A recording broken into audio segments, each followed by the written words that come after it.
أعود إليك أيمن. بالنسبة أيضا كلمة عن نهضة بركان. هل يعتبر في المغرب أن هذا الفريق طبعا يحقق إنجاز، ولكن في نفس الوقت الفرق الأخرى تراجعت بعض الشيء، لا سيما الوداد وكثيرا الرجاء أيضا؟ اكيد، يعني فريق النهضه البركانيه يعني تتويجه باللقب لا ينقص من قيمته من قوته أكيد. لانه كما قلنا انه فريق قوي هذا الموسم، واكيد ان معيد الشعباني قام بواحد العمل كبير، لكن هذا تراكم لتجارب لخبرات، وكل الاطر التي سبقته في النادي قامت بهذا العمل وكان هناك تراكمات. اكيد ان الطاقم التقني له دور، لكن كذلك الطاقم الاداري، رئيس الشاب عنده كذلك طموح انه يبرز. حاكم بن عبد الله من رؤساء الشباب، يمكن الرئيس الشاب الاكثر شباب اليوم في منظومه الكره المغربيه. هناك كذلك اطر شابه في داخل النادي، وبالتالي الكل يشتغل، الكل اكيد ان هناك عمل يتم القيام به.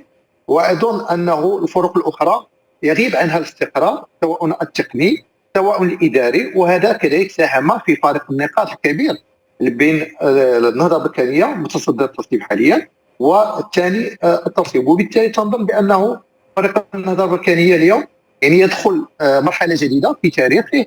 اكيد انه السنه المقبله سيلعب لاول مره دوري ابطال افريقيا. صحيح. اكيد انه ستكون له الطموح انه يلعب الادوار الاولى ويكتسب الشخصيات، والطموح ايضا اكيد ايمن، اقاطعك، ولكن طموح افريقي يعني منذ هذا العام الان وقد ضمن لقب مرتاح البال. عليه ايضا ان يخوض المسابقه الافريقيه الثانيه كاس الاتحاد، وسيطلب منه او سينتظر منه ان يتوج باللقب، خاصه ان العام الماضي كان خاض المباراه النهائيه هزم حينها امام الزمالك. يعني يكفي ان فريق النهضه البركانيه لعب 4 نهائيات، فاز في نهائيين، فاز بمرتين كاس كونفدراليه افريقيا، خسر النهائي مرتين امام نفس الفريق الزمالك، وبالتالي اليوم يطمح الى التتويج لثالث مره هذا الموسم بهذا اللقب. وبالتالي اظن ان النهضه البركانيه يعني شارك بما يكفي في هذه المسابقه، اكتسب شخصيتها، الان يمر الى دوري ابطال افريقيا مع الكبار، حيث ان النهضه البركانيه اليوم عنده لو ستاتيو ديالو يعني مع الكبار. وبالتالي كان طموح اننا يمكن ان نشاهد النهضه البركانيه كذلك في كاس العالم للانديه في السنوات المقبله. وبالتالي كل ذلك يبين بانه كان هناك عمل في العمق.